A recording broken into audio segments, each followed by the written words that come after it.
Hello, dear friends. Well, let's take a breath together.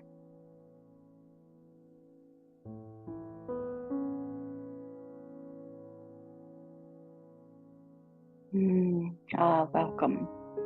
Welcome. So happy to be here with each one of you. Thanks for coming by. We're here in this community every single day. Every single day. We're in our 6th year, so I appreciate the energy and the love, support, contribution, fuel.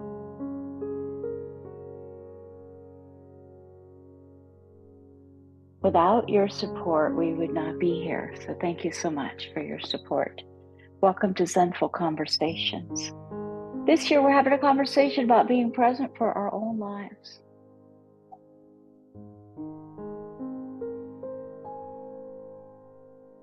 Being present for our own lives. Who the heck would have thought we'd be having a conversation about this when we first started? So, what does that mean to each one of us? What does that mean?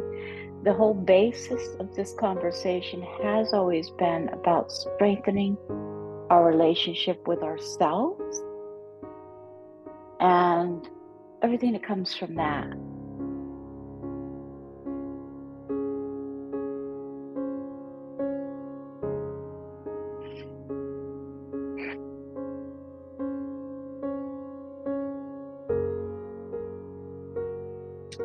So we're taking a look at this book this year, the Book of Awakening by Mark Nepo. The Book of Awakening by Mark Nepo. It's a New York Times best-selling book, and it's described as having the life you want by being present to life you have. And it's been an interesting read. Really, every year we notice this. And this year, I gotta say, I really started enjoying the message much earlier on.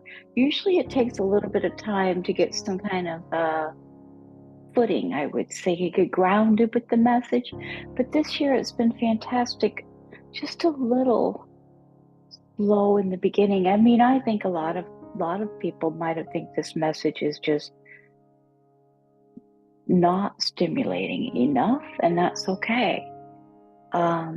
But this is the message we're offered this year, and I'm taking it because I think being present for our own lives is a huge thing that I have interest in. So the message we're offered today, this day number 1991, is titled The Ring of Safety.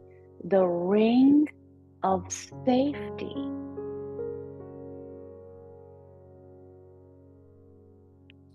And there's a quote here offered to us by the Issa Upanishad. It says that, who sees all beings in his own self and his own self in all beings loses all fear. Loses all fear. A little bit longer message today. Yesterday was just this one's the whole page.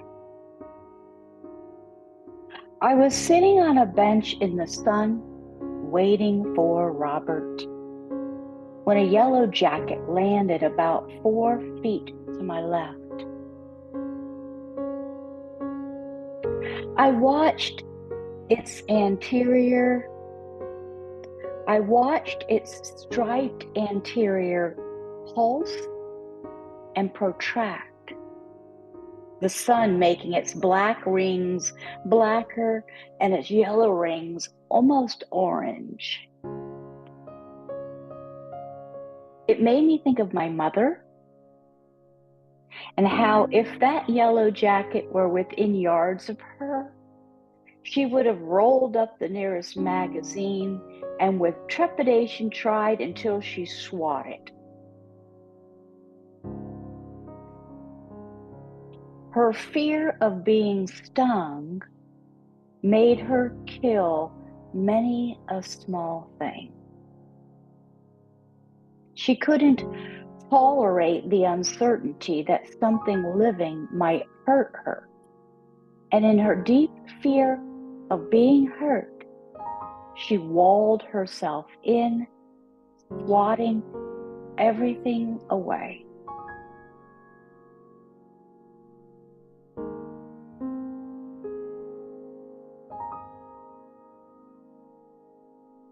Almost 40 years later, I realized that we all suffer the uncertainty of being hurt by the life that surrounds us. And we all have a changing ring of safety beyond which we are likely to hurt other living things in the guise of self-defense.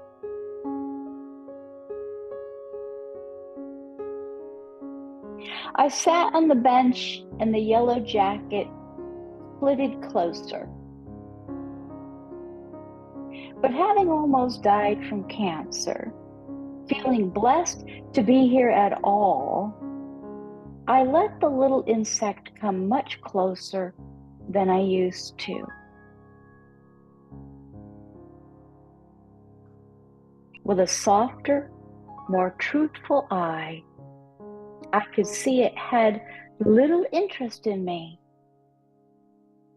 And I am ashamed to admit just how many times I have harmed others because, like my mother, I couldn't tolerate the unpredictable nature of their advance.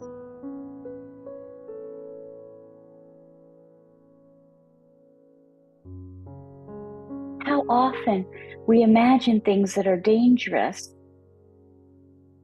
How often we imagine things are dangerous when they are only doing what comes naturally.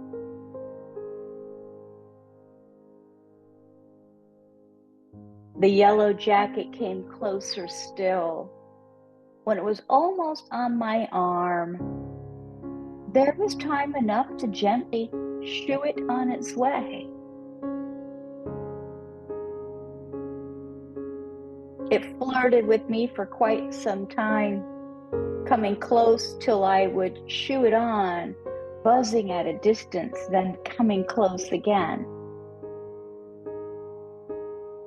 This is so much like the dance we do with strangers and loved ones alike. How often we murder parts of ourselves by not letting things advance or come close. How often we let fear and the SWAT rule our emotional lives. How often we kill or chase away everything that moves.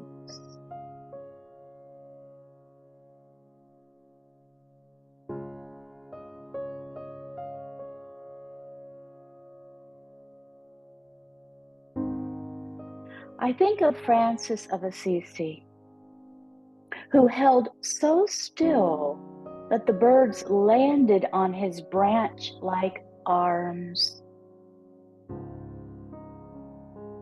And we wonder why we are so lonely when we won't let anything full of life come near us.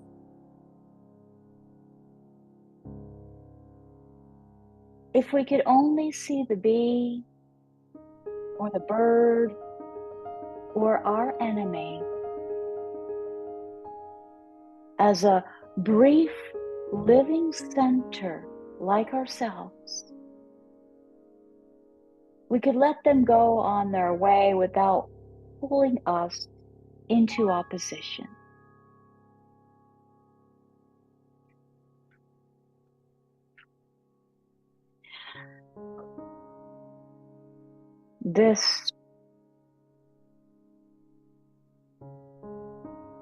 This paragraph right here, this is so much like the dance we do with strangers and loved ones alike. How often we murder parts of ourselves by not letting things advance or come close. And that walling, she walled herself in.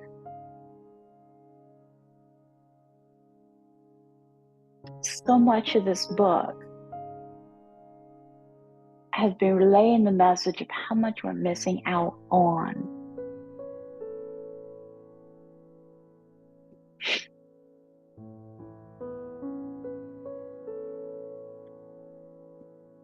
The meditative exercise that we're offered today says to close your eyes. So let's do that. Let's soften and close our eyes if you can, safely, of course. But close your eyes.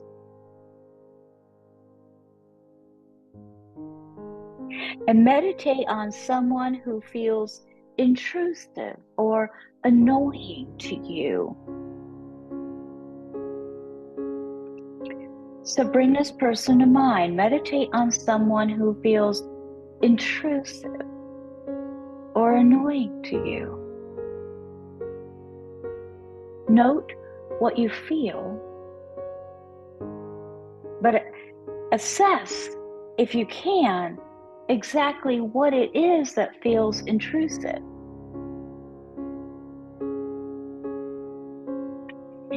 Is the sense of intrusion coming from your fear?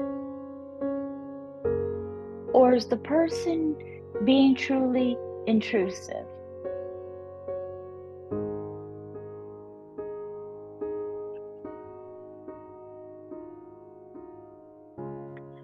Consider precisely what must be done to keep yourself safe. Adopt only that action. And if you can, engage the intrusion, the fear of it, and the fact of it no further.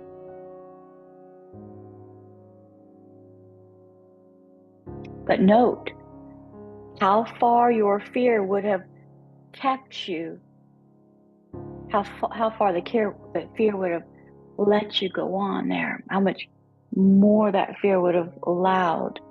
Note how far your fear would have you keep others away. Note how much closer things can be if you let things do what they do outside your actual boundary of safety. So, meditating, bringing someone to mind who feels intrusive or annoying to us, noting what it is we feel, but figure out, if we can, exactly what it is that feels intrusive. This is it. We label it and shut it off, right? I don't know. She's intrusive. Boom. Wall. So if we can, figure out, assess exactly what it is that feels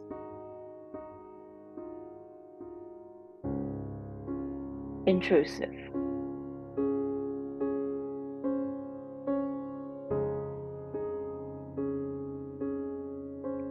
And see if you can notice if the sense of intrusion is coming from our own fear, or is that person truly being intrusive, like the bee wasn't? But it could sure seem that way. And then consider precisely what it is I need to do to keep myself safe, in harmony with myself, if I do sense this intrusion. And safety is huge to me.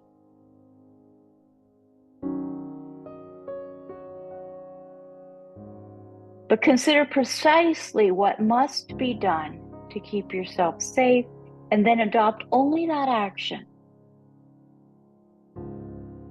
And if you can, engage the intrusion, the fear of it, and the fact of it no further than your safety. And then note how far your fear would have you keep others away.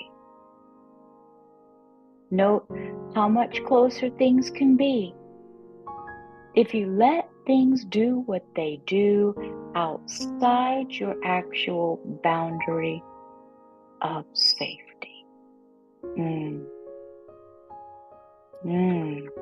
Ooh. Let's sit with this for a couple breaths. Let it come in and integrate. Just listen to it again, feel it, absorb it.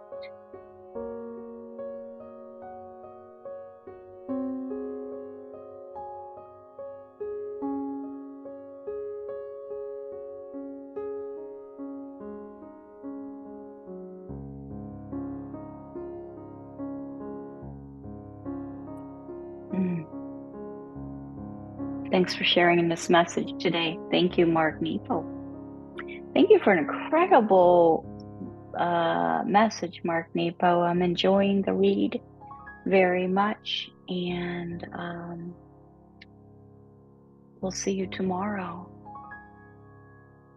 If you're female and listening to this, please know that tomorrow, which will be July 11th, as this is recorded, Thursday, July 11th, 2024 at 4 p.m. Eastern, we have a free belly dance class for women via Zoom, and I'd love to have you. Please visit zenfulconversations.com and check out the offerings. In gratitude. Namaste.